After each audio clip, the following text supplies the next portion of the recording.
Students and welcome back to my YouTube channel. आज के class में हम लोग स्टार्ट करेंगे basis of accounting. Basically accounting करने का मेन पर्पस जो है वो पर्पस है कि हम लोग प्रॉफिट या फिर लॉस निकालना चाहते हैं, ठीक है। और फिर उसके बाद हम अकाउंटिंग क्यों कर रहे हैं, हम हिसाब किताब क्यों रख रहे हैं बिजनेस में, क्योंकि हम जानना चाहते हैं कि अल्टीमेटली साल भर जो हम काम किए उसकी वजह से प्रॉफिट हुआ या फिर लॉस हुआ, ठीक है।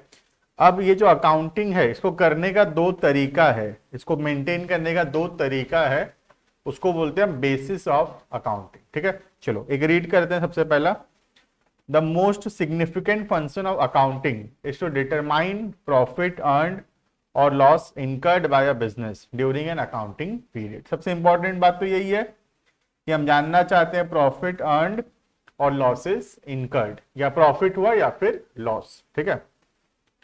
प्रॉफिट अर्नड और loss incurred by business can be determined either by, दो तरीका है अकाउंटिंग का।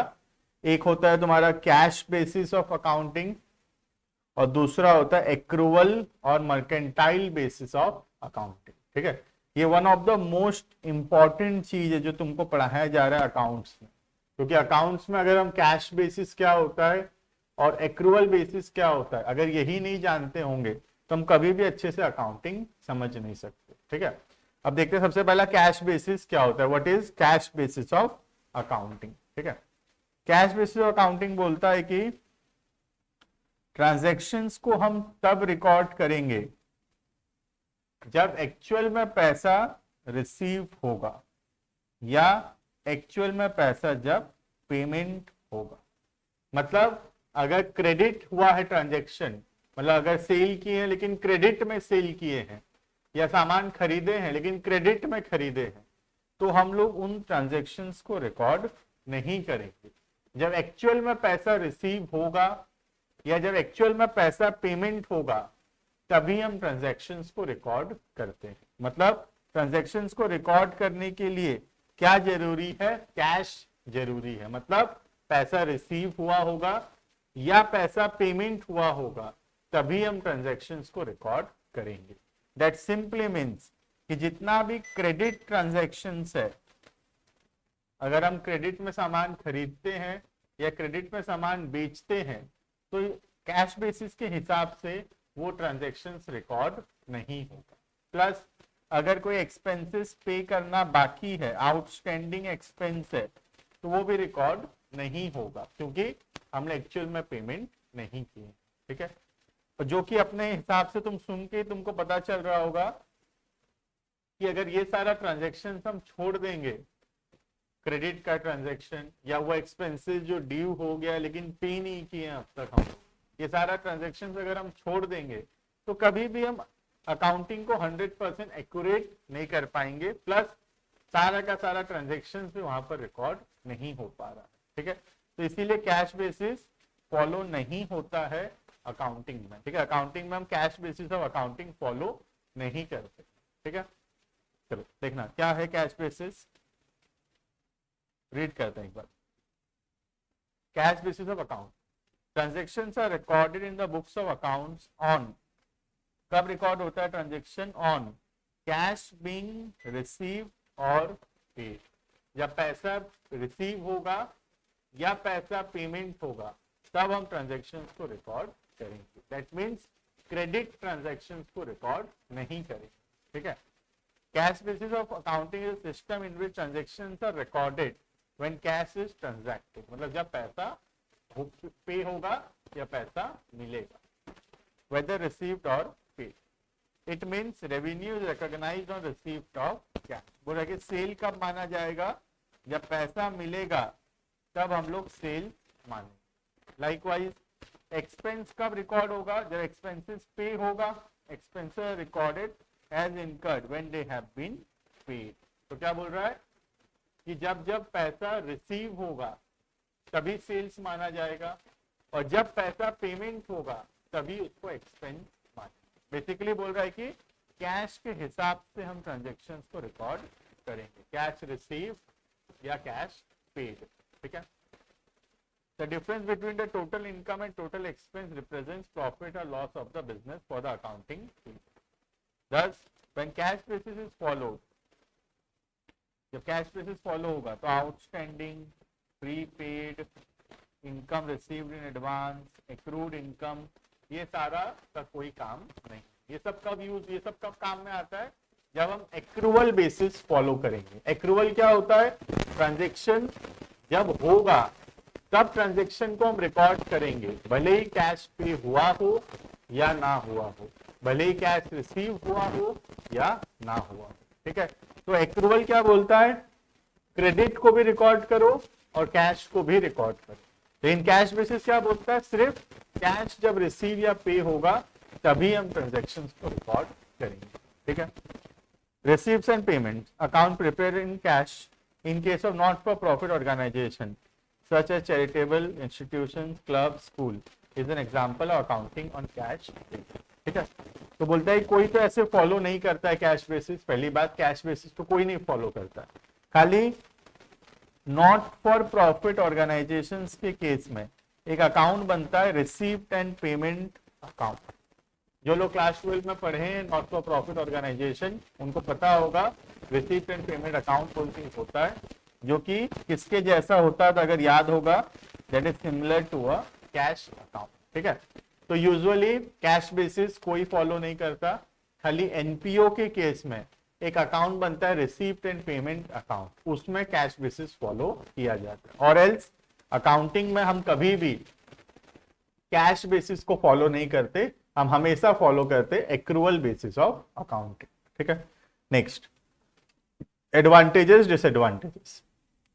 ये बहुत सिंपल है। सबसे बड़ा advantage, it is simple basis of accounting. As कोई भी प्रकार का एडजस्टमेंट करने की जरूरत नहीं, आउटस्टैंडिंग, प्रीपेड, एक्रूड, अनअर्न्ड, कुछ करने का जरूरत नहीं है।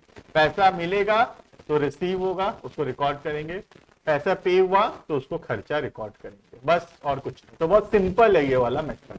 ठीक है, this approach is more objective as few estimates and judgements are required. ठीक है, इसमें कुछ एस्टिमेट करने का जरूरत नहीं है, क्योंकि कुछ प्रेडिक्ट ही नहीं करना है, क्योंकि ट्रांजेक्शन अगर नहीं हुआ है या क्रेडिट है या प्रोविजन जो बनाते थे हम लोग के एक्सपेक्टेड फ्यूचर में लॉस होने वाला है, ये सबको तो रिकॉर्ड करना ही नहीं है। ये बोल रहा है सिर्फ कैश, जब जहां जहां कैश होगा सिर्फ वही रिकॉर्ड होगा, मतलब पैसा मिला या पैसा दिए, और कुछ रिकॉर्ड नहीं करना है।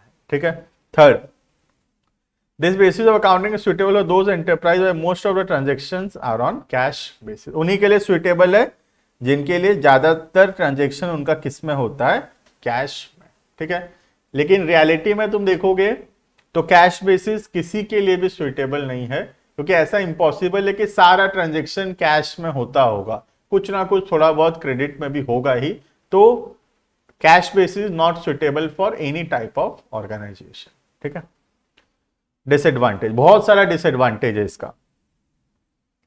पहला, it does not give a true and fair view. सच्चाई, सच प्रॉफिट लॉस बता नहीं पाता है, रियल प्रॉफिट लॉस नहीं बता पाता, रियल फाइनेंशियल पोजीशन भी नहीं बता पाता, क्योंकि ये क्या छोड़ दिया है? क्रेडिट का जो ट्रांजैक्शंस है वो सारा ट्रांजैक्शंस को लिखा ही नहीं है, तो रियल प्रॉफिट या लॉस कभी भी इससे पता नहीं चलेगा। ठीक है, it does not follow the matching principal. याद है मैचिंग प्रिंसिपल?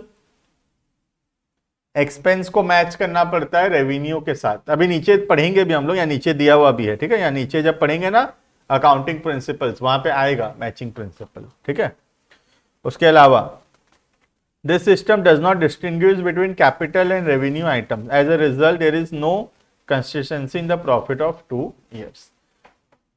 कैपिटल आइटम और रेवेन्यू के बीच में कोई डिफरेंस नहीं करता है। ठीक है, याद है कैपिटल रेवेन्यू पढ़ाया था एक्सपेंडिचर में, कैपिटल एक्सपेंडिचर, रेवेन्यू एक्सपेंडिचर।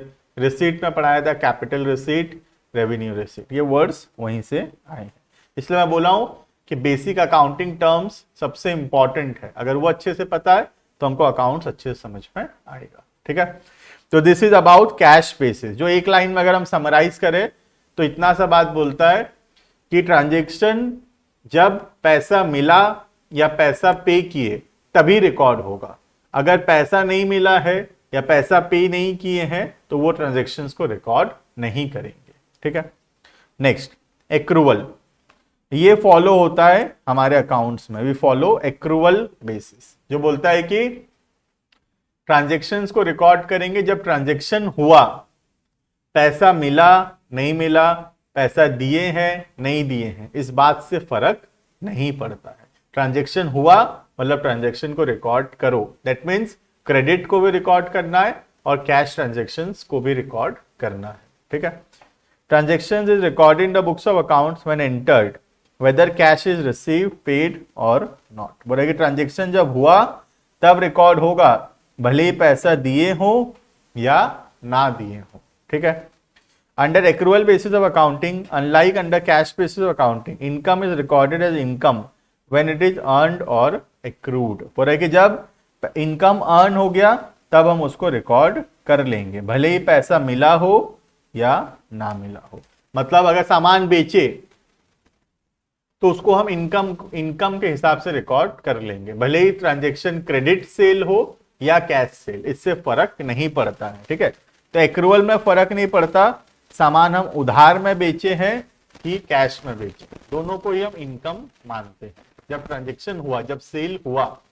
लेकिन कैश बेसिस में जब पैसा मिला तभी हम उसको सेल्स मानेंगे, दैट मीन्स क्रेडिट में अगर उधार में सामान बेचते हैं तो उसको वो इनकम नहीं मान रहा, ठीक है। जैसे कि for example credit sale is recognised as sale irrespective of fact whether amount has been received और not.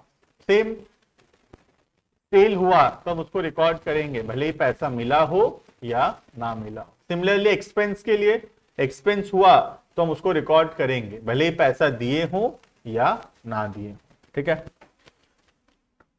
If an expense has been incurred but payment has not been made, it will be recorded as an expense. बोला ये expense हुआ तो उसको record करो, पैसा दिए या नहीं दिए इस बात से फर्क नहीं पड़ता। इसीलिए तो आउटस्टैंडिंग को रिकॉर्ड करते हैं हम लोग, इसी वजह से तो क्या करते हैं, आउटस्टैंडिंग एक्सपेंस को रिकॉर्ड किया जाता है, ठीक है।